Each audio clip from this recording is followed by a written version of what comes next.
দৈনিক প্রথম আলোর প্রধান শিরোনাম, প্রধানমন্ত্রীর একচ্ছত্র ক্ষমতা কিছুটা কমবে। সংস্কার প্রস্তাব নিয়ে প্রথম আলোর এই প্রতিবেদনে আরও বলা হয়েছে, মৌলিক সংস্কার প্রস্তাবগুলোতে যেভাবে ঐকমত্য, ভিন্নমত সহ সিদ্ধান্ত হয়েছে, তাতে প্রধানমন্ত্রীর একচ্ছত্র ক্ষমতা আসলে কতটা কমবে, সংস্কারের উদ্দেশ্য কতটা সফল হবে, তা নিয়ে নানা আলোচনা রয়েছে। এই প্রতিবেদনে আরও বলা হয়েছে, প্রধানমন্ত্রীর ক্ষমতা যেসব জায়গায় কমবে সেগুলো হচ্ছে সর্বোচ্চ 10 বছর ক্ষমতা থাকতে পারবেন তিনি, ইসি গঠিত হবে বিশেষ কমিটির বাছাইয়ের মাধ্যমে, মানবাধিকার আইন কমিশন সহ 4টি প্রতিষ্ঠানে সরাসরি নিয়োগ দেবেন রাষ্ট্রপতি, এমন আরও কয়েকটি ক্ষেত্র তুলে ধরা হয়েছে প্রথম আলোর এই প্রতিবেদনে। প্রথম আলোর আরেকটি খবর, কঠোর অভিযানের মধ্যে কৌশলে পাথর লুট।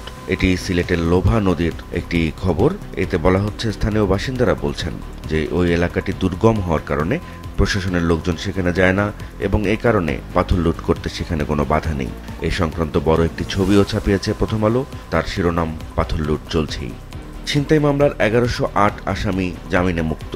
রাজধানীর আইন শৃঙ্খলা পরিস্থিতি নিয়ে প্রথম আলোর এই প্রতিবেদন বলছে, গত 3 মাসে ঢাকার আদালত থেকে এসব আসামি জামিন পেয়েছেন এবং যা সম্প্রতি পুলিশের পর্যালোচনায় উঠে এসেছে। এবং এই সংক্রান্ত একটি গ্রাফিক্স দিয়েছে প্রথম আলো। তাতে দেখা যাচ্ছে মে মাসে 425 জন, জুনে 305 জন এবং জুলাই মাসে 378 জন আসামি জামিনে মুক্ত হয়েছেন এবং যারা ছিনতাই মামলার আসামি ছিলেন। কান্না থামছে না সেই মায়ের। অ্যাম্বুলেন্স আটকে রাখায় নবজাতকের মৃত্যুর ঘটনা নিয়ে প্রথম আলোর প্রতিবেদন এটি। এই খবরটি শরীয়তপুরের ডামুড্ডা উপজেলার এবং সেখানে একটি বেসরকারি ক্লিনিক থেকে ঢাকায় আনার পথে বাইরের অ্যাম্বুলেন্স ভাড়া করায় সেই অ্যাম্বুলেন্সটি আটকে রেখেছিল স্থানীয় চালকেরা এবং সেই ঘটনায় নবজাতকের মৃত্যু হয়। সে সংক্রান্ত প্রতিবেদন এটি। চলে যাচ্ছে দৈনিক সমকালে। তাদের প্রধান শিরোনাম, ভোটে 3 ক্যাম্পাস সরগরম, নড়বড়ে ছাত্রদল নীরব। এটি ঢাকা, রাজশাহী এবং জাহাঙ্গীরনগর বিশ্ববিদ্যালয়ের ছাত্র সংসদ নির্বাচনকে ঘিরে সমকালের প্রতিবেদন। এই খবরে বলা হচ্ছে, ছাত্রত্ব না থাকায় ছাত্রদলের জ্যেষ্ঠ নেতারা প্রার্থী হতে পারছেন না, অন্যরা প্রচারে এবং বিএনপির ছাত্র সংগঠন ব্যস্ত কমিটিতে। এলডিসি থেকে উত্তরণ পেছানোর চিন্তা। এই শিরোনামে সমকাল যে প্রতিবেদনটি ছাপিয়েছে তাতে বলা হচ্ছে, স্বল্পোন্নত দেশের তালিকা থেকে বাংলাদেশের উত্তরণে নির্ধারিত সময়সীমা পিছিয়ে দেওয়ার জন্য আবেদন করার চিন্তা করছে সরকার। দেশ যেন চরমপন্থা ও মৌলবাদের অভয়ারণ্য না হয়। গতকাল এক মতবিনিময় সভায় বিএনপির ভারপ্রাপ্ত চেয়ারম্যান তারেক রহমান এমনটি বলেছেন, সেটি সমকাল তাদের হেডলাইনে নিয়ে এসেছে। সমকালের অন্য আরেকটি খবর, 260 ওষুধের দাম বেঁধে দিচ্ছে সরকার। স্বাস্থ্যসেবা সংক্রান্ত এই প্রতিবেদনে বলা হচ্ছে, এর ফলে অতি প্রয়োজনীয় ওষুধগুলোর দাম কিছুটা কমে আসবে বলে মনে করছে সরকার এবং আগামীকাল 18 সদস্যের যে টাস্ক ফোর্স রয়েছে এ সংক্রান্ত তারা বৈঠক করতে যাচ্ছে এবং সেখানে এ সংক্রান্ত সিদ্ধান্ত হবে বলে মনে করা হচ্ছে। পাচারের অর্থে গড়া 40,000 কোটি টাকার সম্পদের খোঁজ। অন্তর্বর্তী সরকারের প্রধান উপদেষ্টা ডক্টর মোহাম্মদ ইউনূসকে গতকাল এনবিআর এমন তথ্য জানিয়েছে, সেটি সমকাল দিচ্ছে এই সংক্রান্ত প্রতিবেদনে। সমকালের শেষ পাতার খবর, সেবা চিমে বিক্ষোভ, চিকিৎসক লাঞ্ছনা, ধাওয়া পাল্টা ধাওয়া। এই শিরোনামে যে খবরটি সমকাল শেষ পাতা ছাপিয়েছে তাতে বলা হচ্ছে, জাতীয়ভাবে স্বাস্থ্যখাত সংস্কারের দাবিতে বরিশালে আবারও শিক্ষার্থীরা বিক্ষোভ করেছেন এবং গতকাল বরিশাল শেরেবাংলা মেডিকেল চিকিৎসা মহাবিদ্যালয়ে বিক্ষোভ এবং চিকিৎসকদের লাঞ্ছিত করার ঘটনা ঘটে। শিক্ষার্থীরা খুশি, বিকল্প চান পরিবেশবাদীরা। রবীন্দ্র বিশ্ববিদ্যালয় প্রকল্প একনেকে অনুমোদন সংক্রান্ত যে খবর, সেই খবরটি শিরোনাম এটি।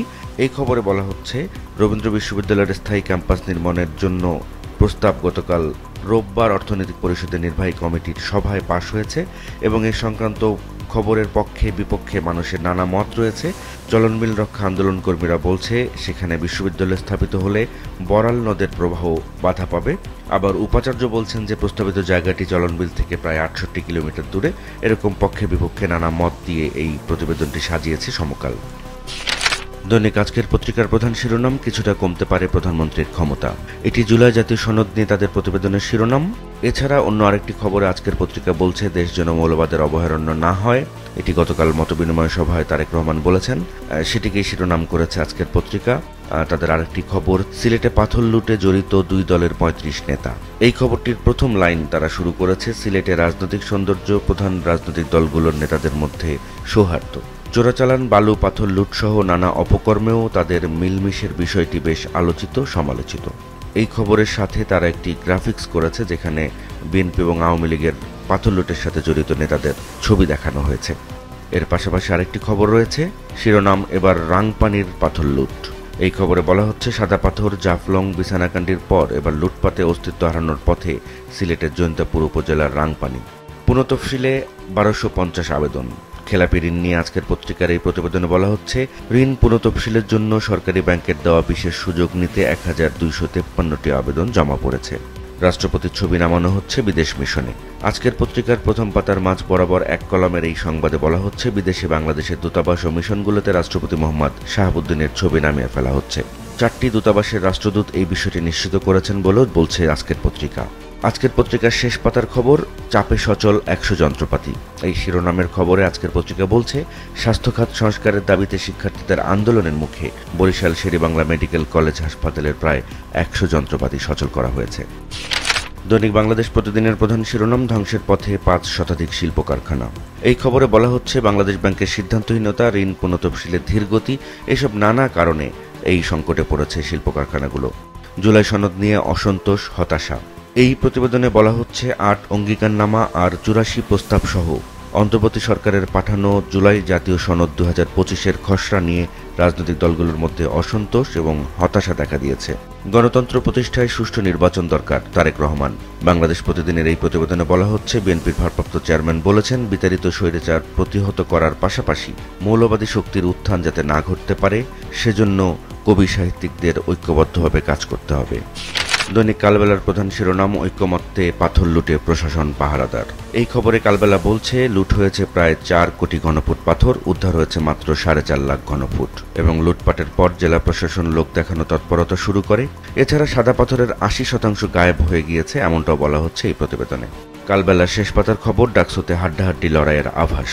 এই খবরে বলা হচ্ছে, 6 বছর পর আগামী 9 সেপ্টেম্বর অনুষ্ঠিত হতে যাচ্ছে ঢাকা বিশ্ববিদ্যালয়ের কেন্দ্রীয় ছাত্র সংসদ নির্বাচন এবং সেখানে হাড্ডাহাড্ডি লড়াই হবে বলে আভাস পাওয়া যাচ্ছে।